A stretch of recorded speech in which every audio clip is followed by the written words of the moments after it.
Sons of Anarchy had intense stunts and was heavily influenced by real bikers. Today on Collider, we dive into the behind the scenes of the series. Let's get started.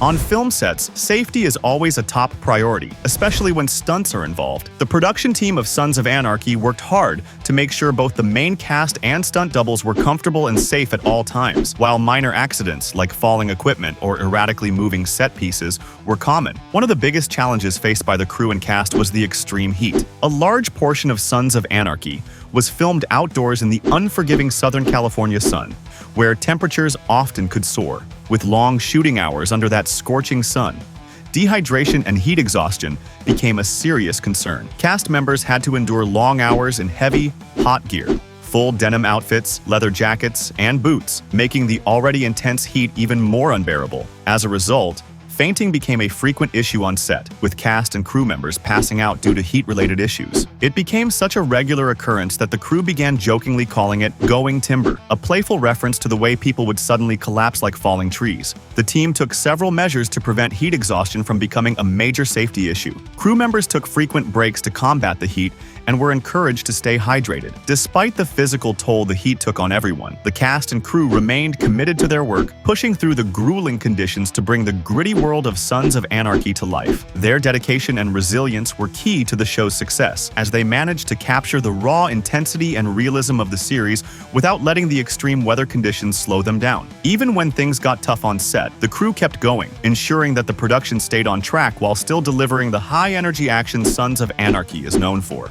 Ron Perlman played one of the most intimidating characters on Sons of Anarchy, Clay Morrow, the tough, no-nonsense president of the club for much of the series. With his grizzled demeanor and commanding presence, it's easy to assume that Perlman himself was just as tough and fearless. But what might surprise you is that Perlman was actually scared of his motorcycle. While Clay Morrow exuded confidence on his Harley, Perlman wasn't quite as comfortable on a bike. Unlike many of his co-stars, who were experienced riders and did most of their own stunts, Perlman had no prior motorcycle experience. In fact, he had to learn how to ride specifically for the role. Despite some training before filming began, Perlman still struggled with riding and even took a few spills during shooting. His fear of motorcycles was real, and it wasn't something that would go away easily. Perlman's co-stars would often joke about how intimidating he appeared on screen, which made it even harder for anyone to believe that the tough guy on screen was actually a bit nervous off-camera. His portrayal of Clay, however, was so convincing that his lack of confidence on the bike didn't detract from his role. His acting ability more than made up for the hesitation he felt while riding. In fact, it's a testament to Perlman's skill as an actor that he was able to fully embody the tough leader of the Sons of Anarchy gang, even though he didn't quite share the same comfort with motorcycles as his character. His portrayal of Clay became one of the most memorable and complex roles on the show, showing that you don't have to be a natural rider to deliver an unforgettable performance.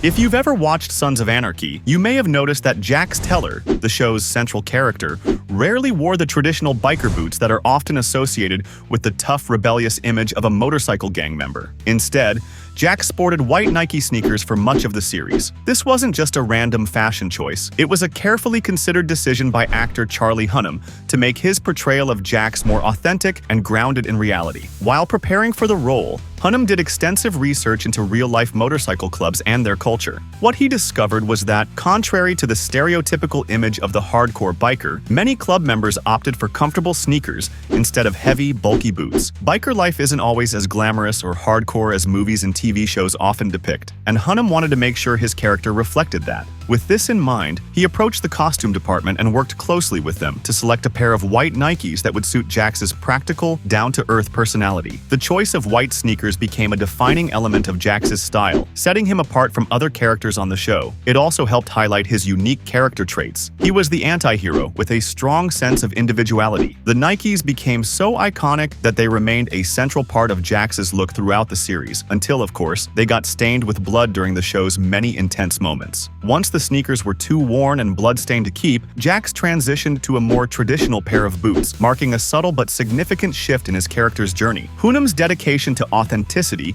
is part of what made Jax one of the most compelling and memorable anti-heroes in TV history, showing how attention to detail can elevate a character and make them more relatable to audiences. One of the key reasons Sons of Anarchy stood out was its ability to give characters real depth, moving beyond basic stereotypes. Instead of relying on one-dimensional biker cliches, the show presented complex individuals with unique traits that made them feel relatable and multidimensional. Take Tig, for instance. While he was one of the toughest members of the club, he had an unexpected and somewhat surprising fear, pediophobia, or the fear of dolls. This unusual phobia added an interesting layer to his character, showing that even the hardest people have vulnerabilities. What's even more fascinating is that this fear wasn't just a random quirk. It was drawn from the real-life experience of Sons of Anarchy creator Kurt Sutter. While actor Kim Coates, who portrayed Tig, had no issue with dolls, Sutter personally struggled with pediophobia. Since he understood the fear intimately, he chose to give it to Tig, making the character's reactions and moments of vulnerability feel genuine. This decision exemplified the writing advice often given to creators: write what you know. By weaving in his own experience, Sutter gave Tig an unexpected and relatable flaw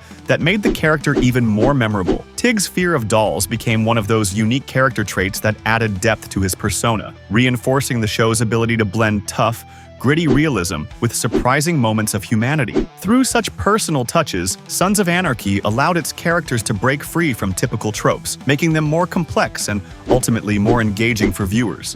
What? I hate dolls, man. What happened to Lee Toric?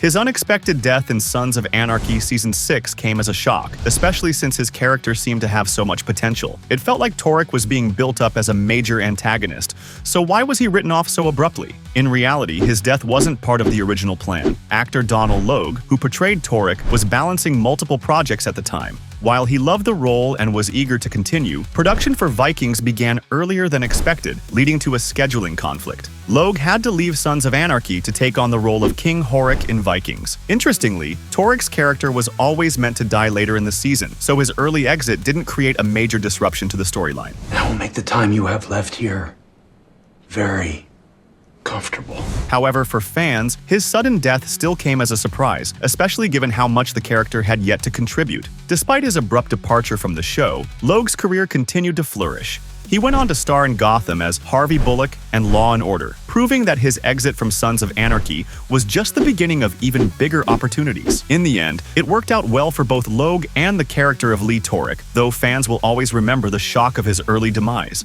My friends who have been visiting you every morning, they'll keep coming.